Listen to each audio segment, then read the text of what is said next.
ছিনতাইয়ের ১২ ঘন্টার মধ্যে মোটরসাইকেল ফিরে পেলেন উবারের চালক শাহনাজ আক্তার পুতুল। মঙ্গলবার রাতেই নারায়ণগঞ্জে অভিযান চালিয়ে সেটি উদ্ধার করে পুলিশ। দুপুরে বাইকটি তুলে দেওয়া হয় শাহনাজের হাতে। পরে অভিযুক্ত মোহাম্মদ জনিকে ২ দিনের রিমান্ডে দেয় আদালত। ২ চাকার মোটরসাইকেল চালিয়ে টানাপোড়েনের সংসারে স্বাচ্ছন্দ্যের স্বপ্ন দেখেছিলেন শাহনাজ আক্তার। উপার্জন করতেন অ্যাপস ভিত্তিক প্রতিষ্ঠান উবারের বাইক চালিয়ে। স্থায়ী চাকরি দেওয়ার কথা বলায় তার সঙ্গে পরিচয় শ্যামলীর বাসিন্দা জনির। মঙ্গলবার দুপুরে মানিক মিয়া অ্যাভিনিউতে তার সঙ্গে দেখা করতে আসেন শাহনাজ।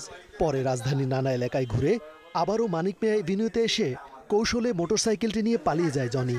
পরে সেদিন রাতেই নারায়ণগঞ্জে অভিযান চালিয়ে বাইকটি উদ্ধার করে পুলিশ। তথ্য প্রযুক্তির সহায়তা নিয়ে আমরা কোনো না কোনোভাবে ভদ্র ওই যে জুবাইদুল নামক যেই চোর, তার পরিবারের সঙ্গে কোনো নাভাবে আমরা যোগাযোগ করতে সক্ষম হই। 3:30টার দিকে তার বাসায় রেড করে তাকে ওই বাসায় পাই এবং ওই বাইকটিও আমরা ওইখান থেকেই উদ্ধার করি। জীবিকার একমাত্র অবলম্বন মোটরসাইকেলটি ফিরে পেয়ে আপ্লুত শাহনাজ। ছিনতাইয়ের 12 ঘন্টার মধ্যে সেটি উদ্ধার করে দেয় পুলিশের প্রতি কৃতজ্ঞতাও জানান তিনি।